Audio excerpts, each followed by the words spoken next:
Most of what we call politics really revolves around the question of what you need to do to make a country richer. Rather than ask this of any specific country, let's imagine designing a country from scratch. How could you make it as rich as possible?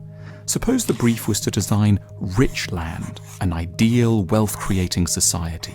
What would be the chief characteristics you'd need to build into this society? What would a nation look like that was ideally suited to success in modern capitalism? Traditional economics guides us to 8 core requirements for rich land: military security and law and order, lack of corruption in institutions, low amounts of red tape around employment legislation and taxation, a technically well-educated, mobile, flexible labour force, a high-grade infrastructure and good telecommunications, fair, transparent and competitive markets, reliably enforceable contracts, and low corporation tax, probably between 10 and 15%.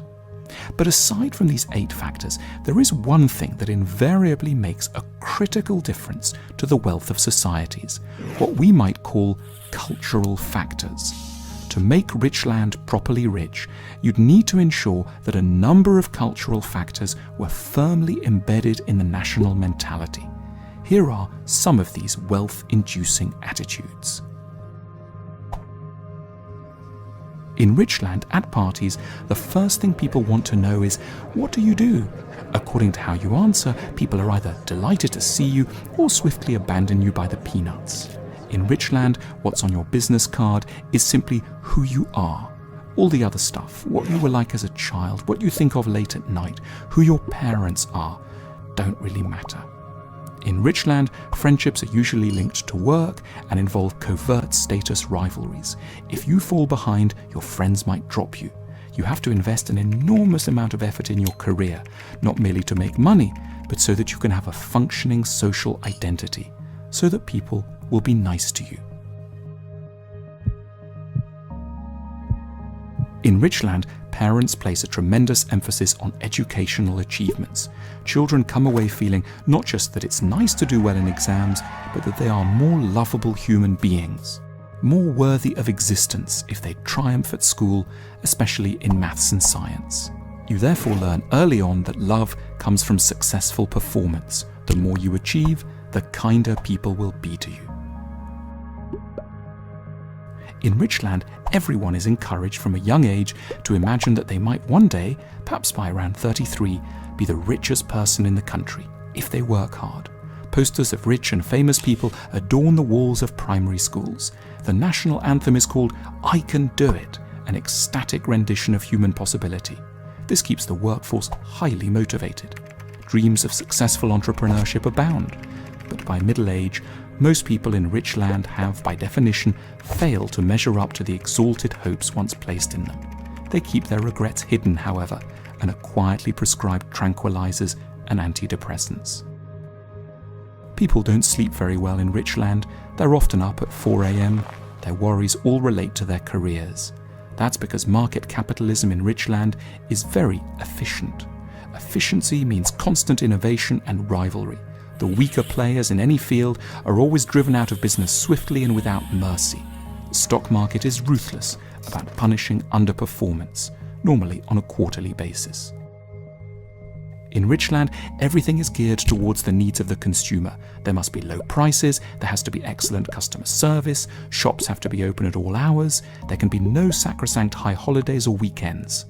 Even though most people are both consumers and producers, in rich land, they're taught to think of themselves primarily as consumers.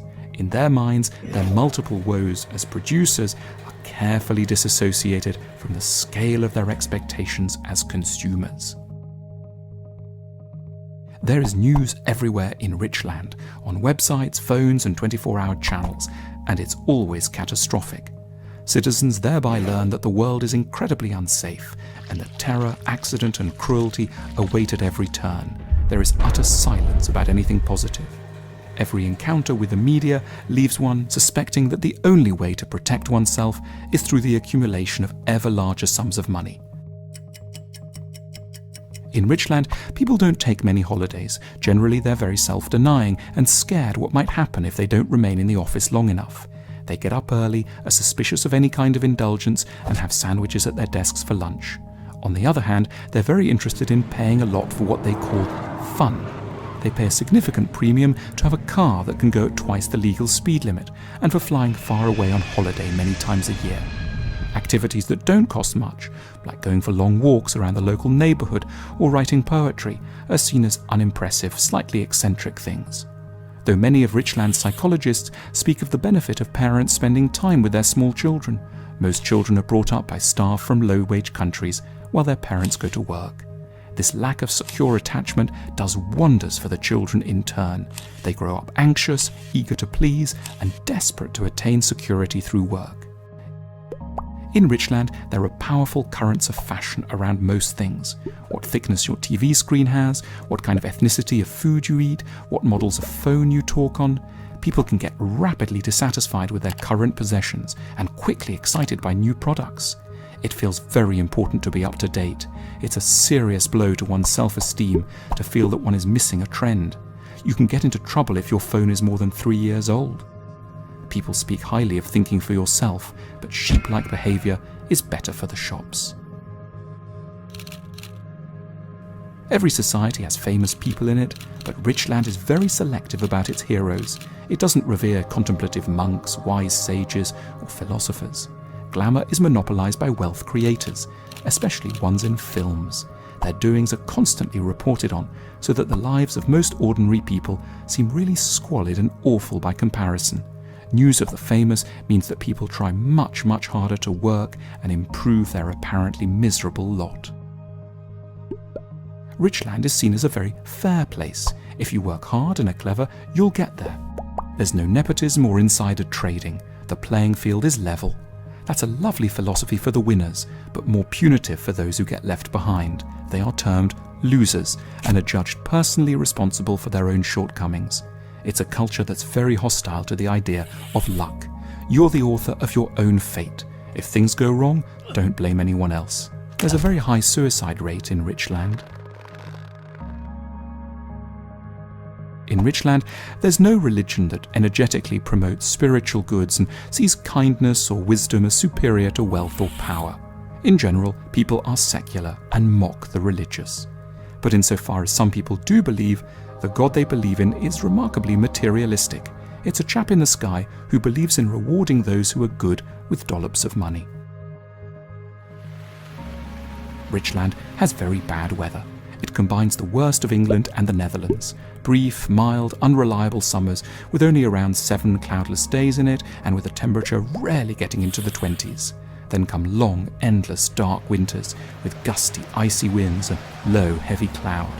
As a result, the natural world delivers a constant reminder that delight is never freely and bountifully provided by nature. Good things don't grow on trees. Only unremitting human industry can provide salvation. The citizens of Richland can certainly be envied for their wealth. Their shopping malls are extraordinary and their restaurants truly superlative. But they do also have to be a little pitied for some of their 4 a.m. anxieties, for their relentless doubts about their careers, and for the worry that no one can really like them outside of what they've managed to achieve this quarter.